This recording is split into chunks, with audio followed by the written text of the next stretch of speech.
Hey everybody, this is Bert Burger, Sunova Surfboards, and now I'm going to take you through some of the design and performance features of our OLDY model longboard.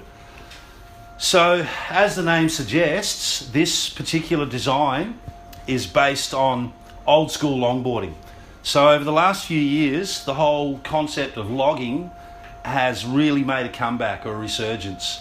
And so I'm constantly getting asked all the time, can you make me a log style board? So I did resist for a while, but now you finally have it.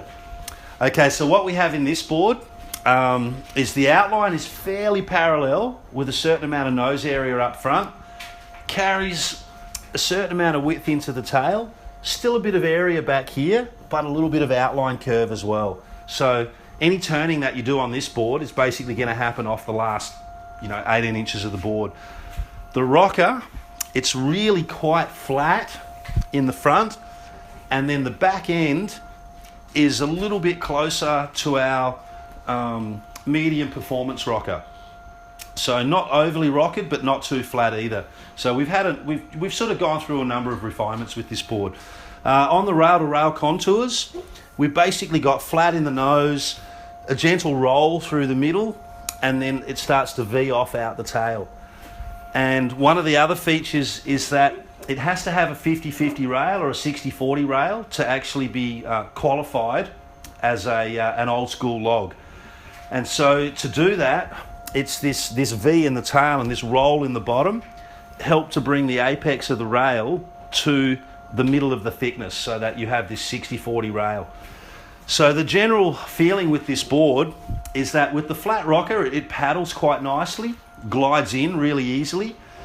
Then as someone jumps to their feet, if they step back on the tail, you pretty much will start to hit the brakes. You start to wash off speed, and that's a combination of both the rocker and the V in the tail. Like, it doesn't squirt off the tail like a performance thruster or a performance longboard. It tends to sort of stall up or wash off speed off the tail. And the idea being that you stall, the board slows down, the wave runs up over the tail, and then you run up and hang 5 or hang 10. So because it's so flat in the front end and it's got this parallel section of rail through here, it carries speed really nicely and will sort of tonk along on relatively soft waves. Also, the fact that it's just got a single fin, that also gives it good stability when you're walking. When you step up your board, quite often your board can get a little bit tippy. Unless your walking is really precise, like down the stringer, the board can feel it a bit. And if you're on a thruster, thrusters tend to, if you just lean them a little bit, they'll pull one way or they'll pull the other way. Whereas a center fin and a nice deep fin really offers a lot of stability because that fin's deep in the water and it resists this movement as the board's tipping. The rail comes down quite refined.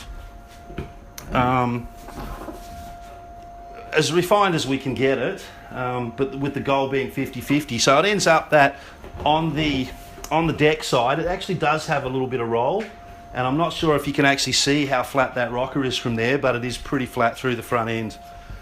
So the general theme of this board, traditional old school log, stall off the tail, run up, nose ride, a board that has a lot of carry and glide and just really fits into the theme of a traditional longboard.